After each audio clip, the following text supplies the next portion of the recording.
Okay, so we're going to do the hand. You can look at page 150 for reference. So let's start with the easy ones first. Okay, so we'll do the phalanges. But first of all, we need to know the numbering system. Oh, smaller. Okay, smaller. It doesn't want to be small. Okay, so we number the phalanges, or the digits, starting with the thumb. That's going to be number 1, 2, 3, 4, 5. So your pinky is digit number 5. Ring finger is digit number 4. Middle finger is number 3. Index finger is number 2. And your pollux, number 1. Okay? Yep, gotta say it right. So if we're talking about phalanges, the actual fingers, our thumb only has 2 phalanges, while the other 4 digits have 3. Then why it won't get smaller? Okay, so the phalange that's closest to the metacarpal, the bones in the palm of your hand, this is going to be the proximal phalange. Okay, the thumb is missing the middle phalange, and so the one that's furthest away is going to be the distal phalange. And so we not only have to name the bone, but then we also have to say what number it is. So I could say, okay, this is the proximal phalange number 1. Distal phalange number 1. Let's go over and look at the index finger. We have our proximal phalange number 2, middle phalange number 2, and then distal phalange number. Okay, what's this one right here? Yeah, middle phalange number 4. Okay, so proximal, medial, distal, and then remember which number it is. Numbering starts at the thumb. So the palm of the hand are our metacarpals. Okay, so which metacarpal is this? 1. Ah. 3, metacarpal. Okay, so that's all you have to do for the metacarpals. And so what we're left with are the carpals, the 8 bones of the wrist.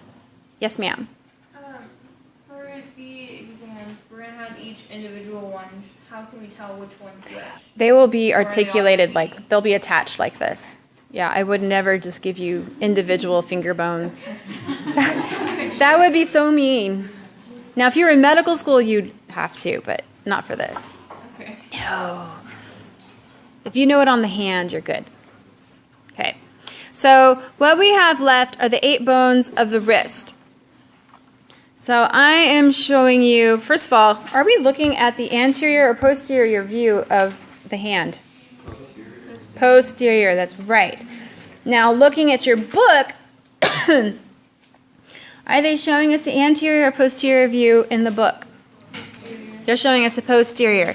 So the wrist bones I'm showing you are going to match the ones you see in the book, which we're lucky this time because the other day it was a mirror image. Okay? So I don't have an easy acronym to give you. People come up with their own. The one I do have, a student gave me, it's not appropriate to share. You can come up with your own. There are 8 carpal bones in the wrist, and so what I would recommend you doing is either learning them in a circle or learning them in rows. Okay? Get those names, play around with them, see if you can make up an acronym that makes sense to you. So we're going to start here at the thumb. Or actually, let's be correct, the metacarpal number 1, the bone at the base of that is what? It's the trapezium. Then what bone do we have at the base of metacarpal number 2? It's the trapezoid. And then what's the next one over? The capitate. And then the last one in that row? Hamate. Which is funny, so I'm keeping my finger on the hamate. Turn it over. The hamate has this big weird projection that sticks out. It's the only bone in the wrist that does that.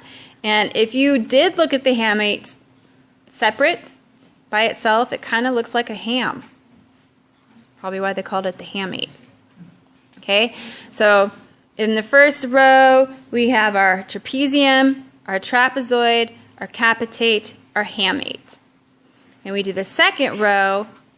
First thing to notice right off is that we have a little bone that's kind of hiding underneath. This is the first bone here. This is the pisiform.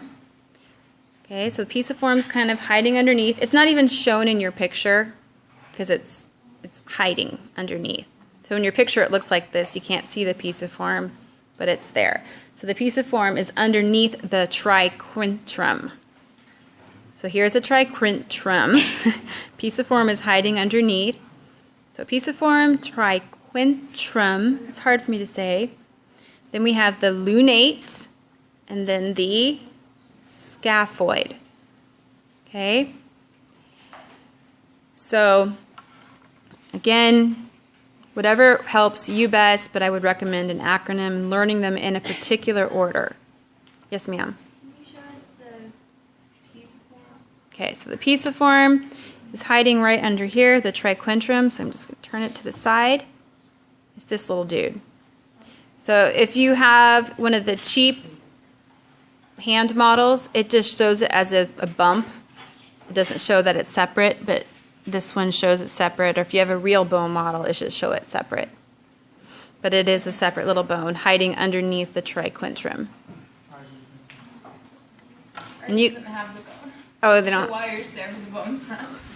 Well, I would probably be using this model, one of the very nice ones, when I test you. Okay, so it will be there. So it's remember that it's hiding under the triquintrum, lunate, then scaphoid. Okay, so those are all of the new bones and all of the new structures. One thing I wanted to remind you is make sure you identify right versus left. It's important. I know people are starting to realize how important that is. And I made a modification to your quiz sheets. You guys have. Did you notice the change? So, yeah. If you forget right or left now, there's nothing more I can do for you. Okay? So when you come to the quiz, you write down the name of the structure or whatever it is, and then if it applies, you circle either right or left.